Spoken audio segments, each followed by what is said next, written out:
Hi friends and followers, ఎలా ఉన్నారు? మనమంతా సంతోషంగా ఆరోగ్యంగా ఉండాలని, ఆ శంకు చక్రధరుని చల్లని చూపులు మన అందరిపైన ఉండాలని, మనం చేసే ప్రతి పనిలోనూ ఆ సాయినాథుడి కరుణా కటాక్షాలు, దివ్యానుగ్రహం మనకు ఎల్లప్పుడూ తోడుగా ఉండాలని మీ అందరి తరపున నేను కూడా బాబా గారిని కోరుకుంటున్నాను. ఫ్రెండ్స్, మన ఛానల్ ఎవరైనా ఫస్ట్ టైం చూస్తుంటే సబ్స్క్రైబ్ చేసుకొని ఒక లైక్ ఇవ్వండి. దానివలన మన సాయినాథుని వీడియోస్ సమస్యల్లో ఉన్న మరికొంతమంది సాయి బంధువులకు చేరతాయి. బాబాగారు మనతో చెప్పే ఆ దివ్య వాక్కులను వినటం వలన బాబాగారి దివ్య అనుగ్రహంతో పాటు మనసుకు సంతోషము, మనం కోరుకున్నవి నెరవేరతాయి అనే ఆనందంతో పాటు బాబాగారు మన కష్టకాలంలో మనతో పాటే ఉన్నారు అనే నమ్మకం కూడా కలుగుతుంది. మన సాయి తండ్రి చెప్పేటువంటి ఒక్కొక్క మాట కూడా మన జీవితంలో ఒక్కొక్క అభివృద్ధి మెట్టుగా మనకు మారుతుంది. ఈరోజు బాబాగారు ఒక చక్కని సందేశాన్ని మనకు అనుగ్రహిస్తున్నారు. మన సాయి తండ్రి చెబుతున్నారు, తల్లి, నువ్వు అనుకున్నట్లుగానే మంచి జీవితాన్ని పొందుతావు. ఆందోళన చెందవలసిన అవసరం లేదు, నిరాశపడవలసిన అవసరమే లేదు. ఇది నీ జీవితమే, నిర్ణయం కూడా నువ్వే తీసుకోవాలి. అందుకనే ఆలోచించి మంచి నిర్ణయం తీసుకోగలవు. నువ్వు వేసే ఒక్క అడుగు నీ జీవితంలో చాలా చక్కని సంతోషాన్ని ఇవ్వగలదు. కనుక నువ్వు అనుకున్నది అవ్వదేమో అని దిగులు చెందకు.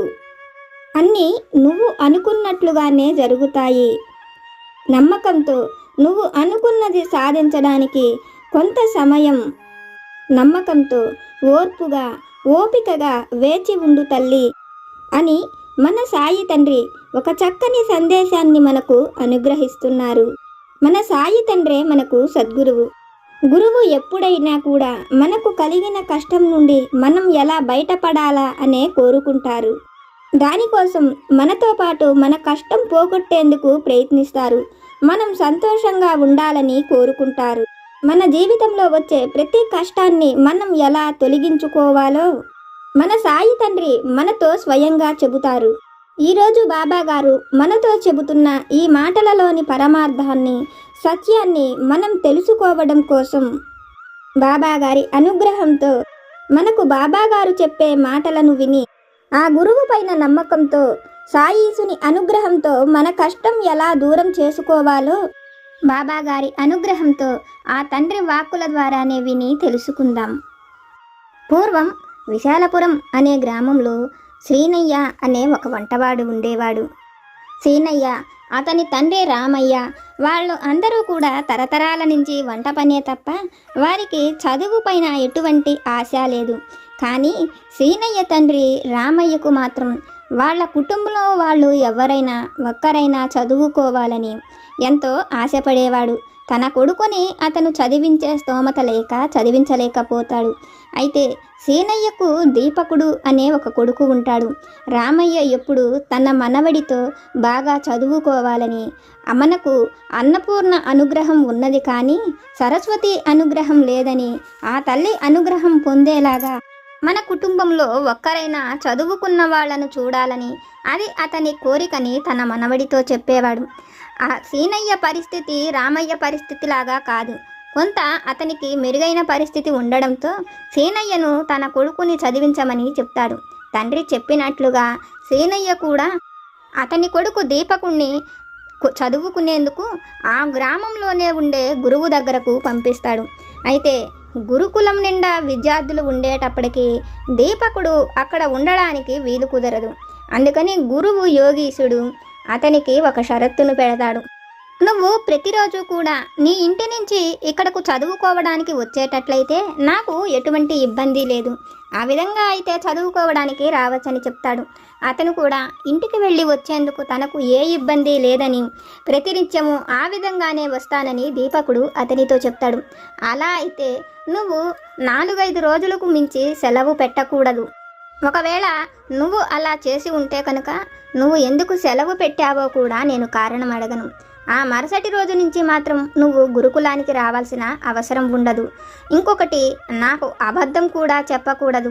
ఒకవేళ నువ్వు అబద్ధం చెప్పావని తెలిస్తే ఆ క్షణమే నిన్ను ఇక్కడ నుంచి పంపించేస్తానని చెప్తాడు. గురువు యోగీశ్వరుడు చెప్పిన షరతులకు దీపకుడు, అతని తాత రామయ్య ఇద్దరూ కూడా ఒప్పుకుంటారు. అప్పటి నుంచి ప్రతిరోజు కూడా దీపకుడు గురుకులానికి వచ్చి చదువుకుంటూ వెళ్ళేవాడు. ఆ చుట్టూ ఉండే స్నేహితులతో చాలా సమయం గడిపి అక్కడ చదువుకుంటూ ఉండేవాడు. అతడు చదువులో కూడా చాలా తెలివి ముందడుగులో ఉండేవాడు. అది చూసిన గురువు దీపకుడు చాలా తెలివైనవాడని, గొప్ప అభివృద్ధిలోకి వస్తాడని సంతోషపడుతుండేవాడు. అలా 3 సంవత్సరాలు గడిచిపోతాయి. ఒకరోజు దీపకుడి తాత రామయ్య చనిపోతాడు. దానివలన దీపకుడు ఒక 2-3 రోజులు గురుకులానికి వెళ్ళడానికి కుదరదు.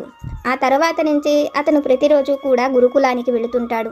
అయితే దీపకుడి తాత చనిపోయిన తరువాత సీనయ్య ఆరోగ్య పరిస్థితి కొద్దిగా దెబ్బతింటుంది. దాంతో సీనయ్యను వైద్యుడికి చూపిస్తాడు. అతను కొద్ది రోజులు వంట పనులకు వెళ్ళకూడదని, అతడిని వెంటనే ఉండమని చెప్తాడు. అతడిని జాగ్రత్తగా చూసుకోమని అతని భార్య పద్మకు కూడా చెప్తాడు.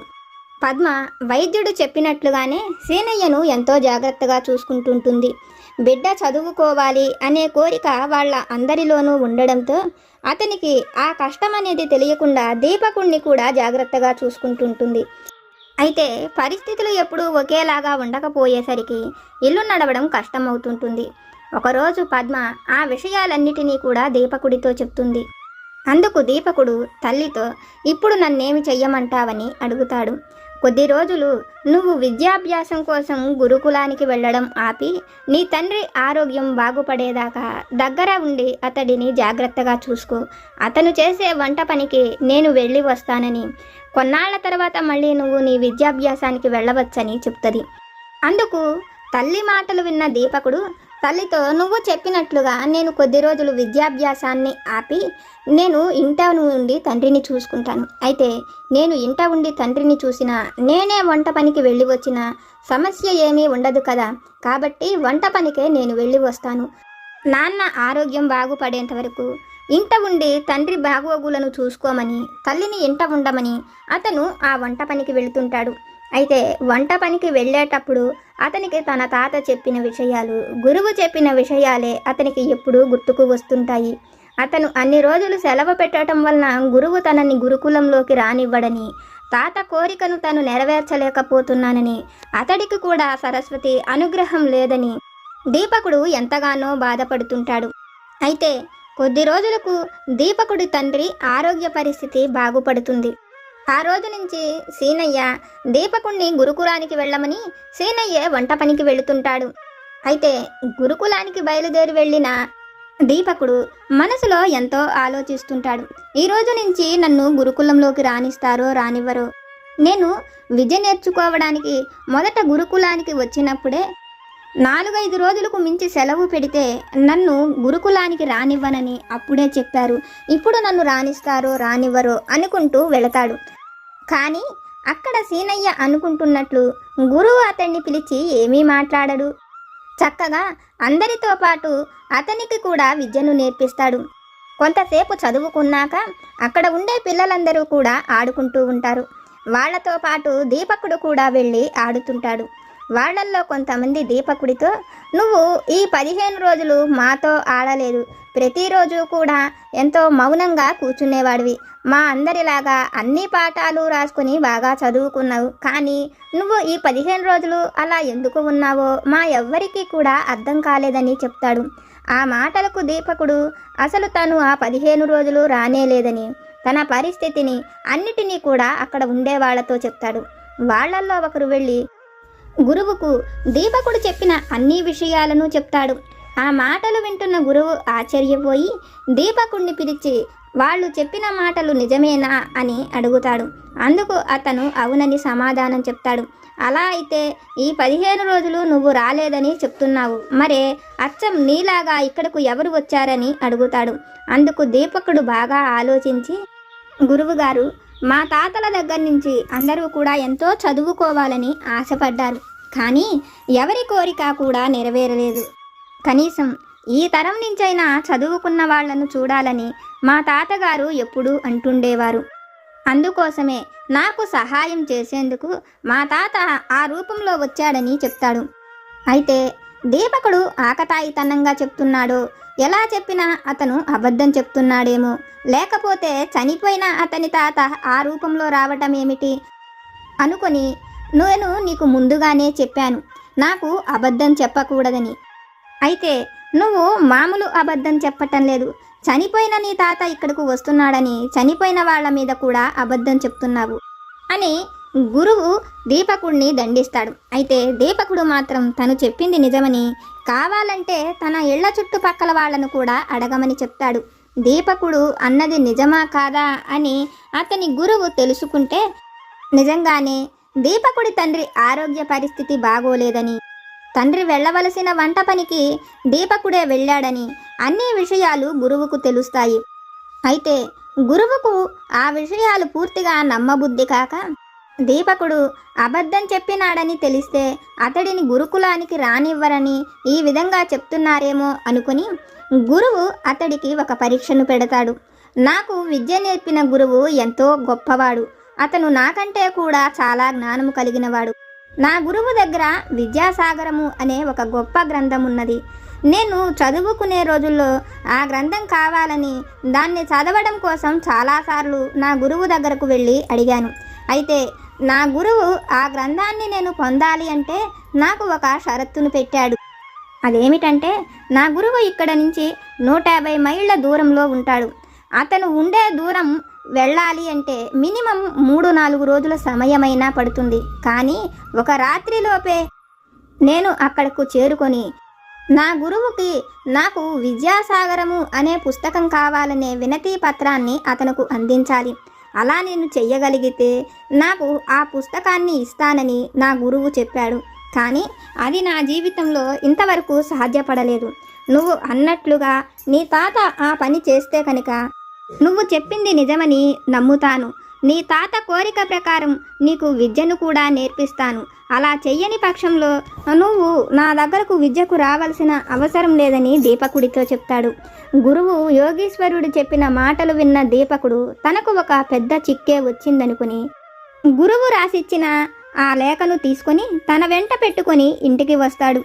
ఈ లేఖను మా గురువు గారైన అతని గురువుకు ఎలా చేర్చాలో, అతను ఎక్కడ ఉంటాడో 150 మైళ్ళ దూరం అంటే అది ఏ ప్రదేశమో కూడా నాకు ఏమీ తెలియదు కదా, నేను ఈ పత్రాన్ని అతనికి ఎలా ఇవ్వగలనని తన తాతను మనసులో తలుచుకుని అది తన పక్కనే పెట్టుకుని నిద్రపోతాడు దీపకుడు. అయితే తెల్లారి నిద్ర లేచేటప్పటికి దీపకుడి పక్కన విద్యాసాగరము అనే పుస్తకం కనపడుతుంటుంది.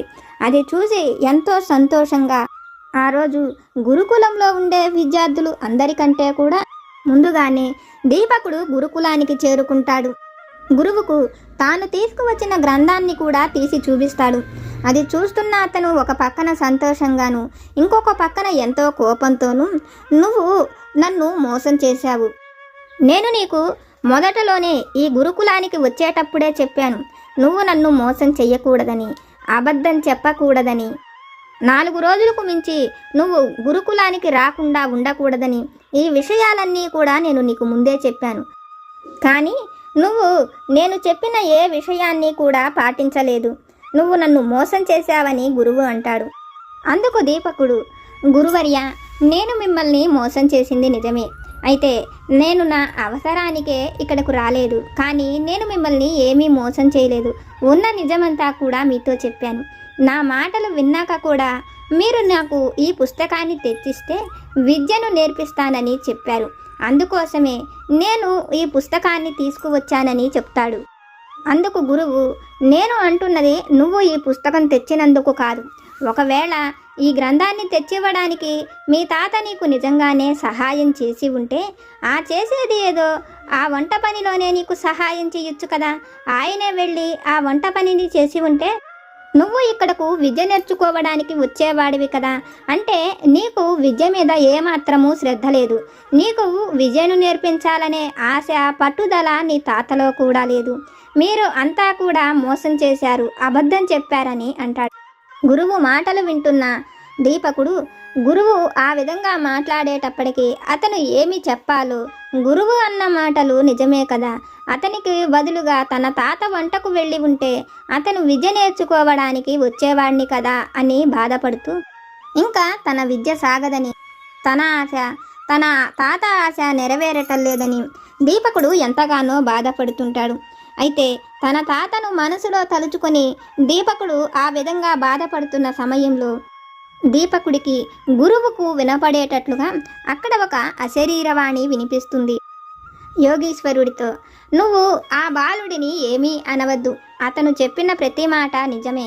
అయితే అతనికి సహాయం చేసింది అతని తాత కాదు, అతని తాత ఆత్మగా ఉండి కూడా అతడు ప్రతినిత్యము నన్నే తలుచుకుంటున్నాడని, నేను సరస్వతీదేవిని అని అతనికి సహాయం చేసేందుకు అతని రూపంలో గురుకులానికి వచ్చి నీ దగ్గర విద్యాబోధనకు ఒక శిష్యుడుగా వచ్చినది నేనేనని, నువ్వు చెప్పే విద్య ఎంత గొప్పదో తెలుసుకోవడం కోసమే ఆ రూపంలో నేను వచ్చానని సరస్వతీదేవి చెప్తుంది.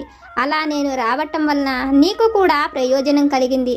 నువ్వు ఎప్పటి నుంచో చదవాలి అని కోరుకుంటున్న ఆ విద్యాసాగరము అనే గ్రంథాన్ని కూడా నీ గురువుని అడిగి అక్కడి నుంచి తీసుకువచ్చి నేనే అతని చేతికి ఇచ్చాను. అతడి నుంచి అది నీకు లభించేలాగా. నీకు ఈ గ్రంథం అంటే ఎంత ప్రాణమో కూడా నాకు తెలుసు. దీనికోసం నువ్వు నీ గురువు దగ్గర ఎన్నోసార్లు ప్రయత్నించావు, కానీ నువ్వు ఎన్నిసార్లు ప్రయత్నించినా అది నీ వలన కాలేదు. నేను నీ గురువుకు ఆ విషయాలు అన్నీ అర్థమయ్యేట్లు చెప్పి అతని దగ్గర నుంచి ఈ గ్రంథాన్ని తెచ్చానని ఆ గ్రంథాన్ని తెరిచి చూడమని చెప్తుంది. సరస్వతీదేవి చెప్పినట్లుగానే అతడు ఆ గ్రంథాన్ని తెరిచి చూసి అందులో గురువు పంపిన లేఖను చదివి అతను ఎంతగానో సంతోషిస్తాడు. సరస్వతీదేవికి కూడా విద్యను చెప్పే ఒక గొప్ప స్థాయిలో నువ్వు ఉన్నావని, ఆ తల్లే నీకు ఈ గ్రంథాన్ని పంపించమని చెప్పిందని, నువ్వు ఒక ఉత్తమ గురువు అని కూడా ఆ తల్లి చెప్పినదని అన్ని విషయాలను ఆ లేఖలో రాసి ఉంచుతాడు.